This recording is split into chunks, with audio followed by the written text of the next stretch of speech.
જય શ્રી કૃષ્ણ, હર હર Mahadev. Welcome to my new blog.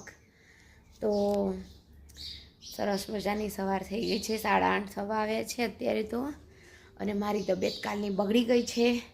કાલ તો આખો દિવસ મેં આરામ જ કર્યો છે અને અત્યારે પણ ઉઠીને નાહી ધોઈને દૂધ લઈ આવી ને કચરા વાર્યા અને હવે મેં કીધું ચાલો એક આપણે સૂપ બનાવવો છે, જ્યુસ બનાવવો છે સૂપ નહીં. તો આમળાનો જ્યુસ બનાવવાનો છે. તો એની માટે અહીંયા જોઈ શકો છો કે મેં 4 આમળા લીધા છે ને આવી રીતે કટ કરી દીધા છે. આટલો કટકો આદુ લીધો છે, આ ફુદીનો લીધો છે અને એની અંદર કોથમીર પણ નાખવાની છે. તો આ બધાને હવે હું મિક્સ જારમાં એકદમ સરસ મજાનું મિક્સ કરી દઈશ. તો તબિયત સારી હોવાના કારણે મને કંઈ જ ગમતું પણ નથી. પણ એકચ્યુઅલીમાં હવે થાય છે એવું કે જે રૂટીન કામ હોય તો કરવું જ પડે. અને મને બધું કામ પડ્યું હોય તો મને એમ થઈ જાય કે ક્યારે થશે એવું થાય છે. એટલે ચલો હું પહેલાં જ્યુસ બનાવી દઉં. તો અહીંયા જોઈ શકો છો કે આમળા, ફુદીના, કોથમીર અને આદુ નાખીને સરસ મજાની પેસ્ટ તૈયાર થઈ ગઈ છે. હવે એને આપણે આ ગ્લાસમાં સર્વ કરીશું. તો થોડું ઘણું આ નાખીશું ને પછી થોડું ઘણું પાણી વેડીશું.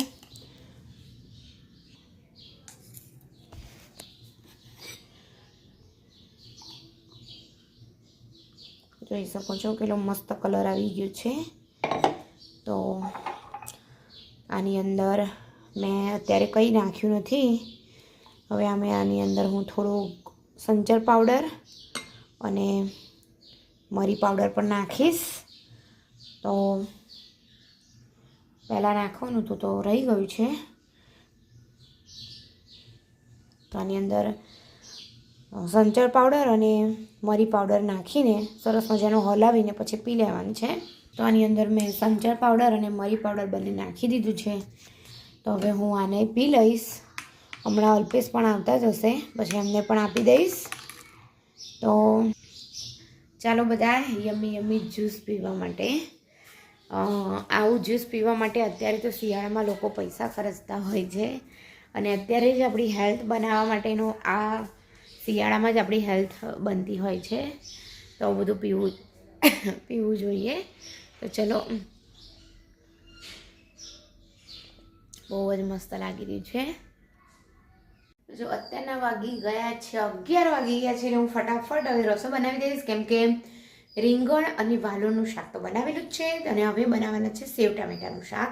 તો અહીંયા ટામેટા લઈ લીધા છે અને આ સેવ ટામેટાનું રીંગણ અને વાલોનું શાક બનાવેલું છે. જે અલ્પેશ તો ખાઈને ગયા. હવે છોકરાઓ માટે સેવ ટામેટાનું શાક બનાવી દઈશ. તો ચલો, ત્યાં સુધી તમે પણ આવી જશે. અહીંયા જોઈ શકો છો કે સરસ મજાની ભાખરી બની રહી છે. ભાખરી અહીંયા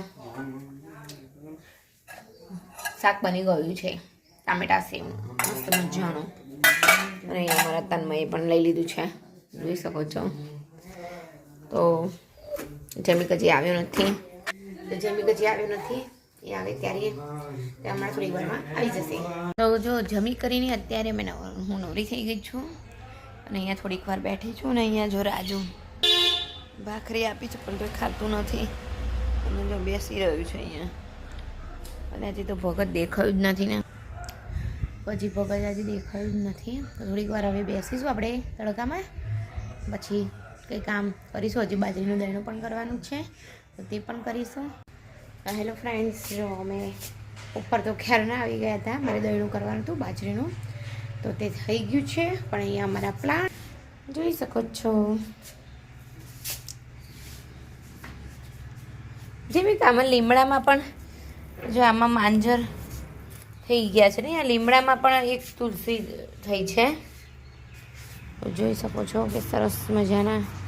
અને અહીંયા પણ જોઈ શકો છો કે આ એટલું નાનું અને અહીંયા પણ ફૂટ્યું છે અને આ એક અહીંયા પણ ફૂટી ગયું છે. તો સરસ મજાના અહીંયા પણ આ નવું અહીંયા ઉગ્યું છે.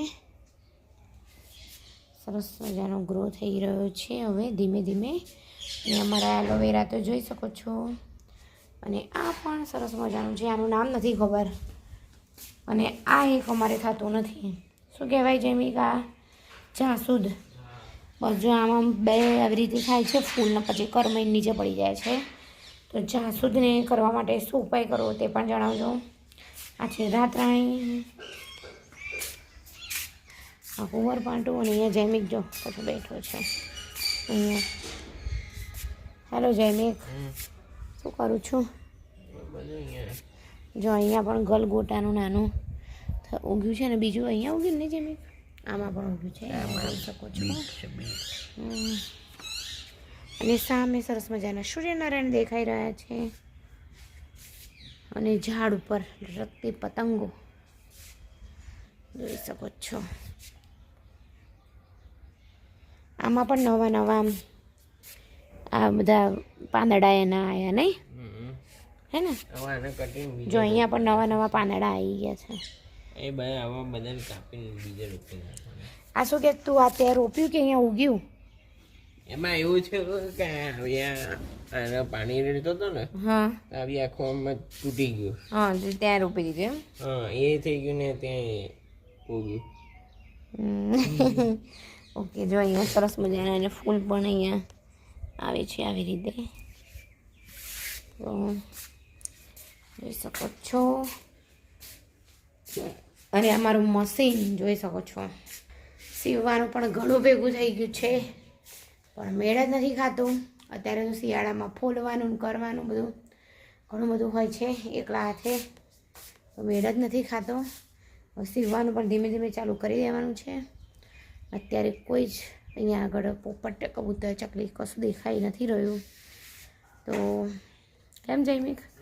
જો એક કોક પતંગ ચગાવે છે, જો એ અહીંયા દેખાય. તો આ જો આ ઝીણું ઝીણું છે ને, એ જો આમાં આસપાલો છે ને એ બાજુ જતી રહી.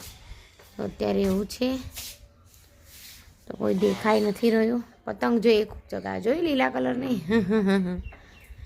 તો એવું છે અત્યારે તો. અને જૈમિક, એક પથરો લાવીને બેટા છાણ, જો મેં અહીંયા ફિગર કરી રાખ્યા છે ને, તો એને ટીચીને પછી આ બધામાં છાણિયું ખાતર કરી દેવાનું છે. સાંભળે છે?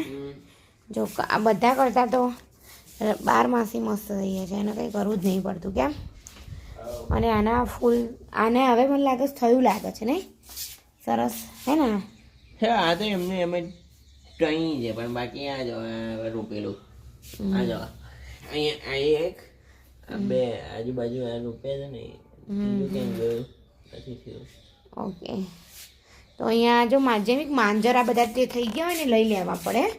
આ તુલસી માતાને કરડે એટલે આ બધા લઈ લેવા પડશે. એના બી એમની અંદર જ નાખી દેવાના. હા, કરીને બી એની અંદર જ થઈ જાય. અને લીમડો પણ મસ્ત મજાનો અમારો અહીંયા થઈ ગયો છે. અને બીજી એક છોડ પણ ઉગી ગયો છે. આ અહીંયા અમારે વાંદરું આવ્યું હતું, જોઈ શકો છો કે વાંદરું જાંબુડિયાના પાન ખાઈ ગયું છે. કેમ જૈમિક? ત્યારે આ મહેંદી છે, પણ મહેંદી જૈમિક આ લીલી નથી લાગતી. આવી થઈ ગઈ હતી પહેલા, લીલી થઈ પછી આવી થઈ ગઈ. લીલી હતી પહેલા. અને આ અહીંયા જો પેલું મની પ્લાન્ટનું તો સુકાઈ ગયું લાગે છે. આ એકાદ રહ્યું લાગે છે કે કેમનું થયું છે. ઓકે, એ બધા માંજર છે ને એમ ના કરાય, આમ કરીને ખેંચી જ લેવાનું હોય. આમ જ ને? હા, બસ. હા, ધીમે ધીમે ખેંચી લો. તો ચલો, હવે દહીંનું તો દરાઈ ગયું છે, કચરો પણ વરાઈ ગયો છે, સરસ પોતું કરવાનું છે. પણ મેં તમને કહ્યું ને કે કાલની મારી તબિયત બગડી ગઈ છે, સારી નથી, તો એટલું બધું કામ નથી થતું મારાથી આજે. એટલે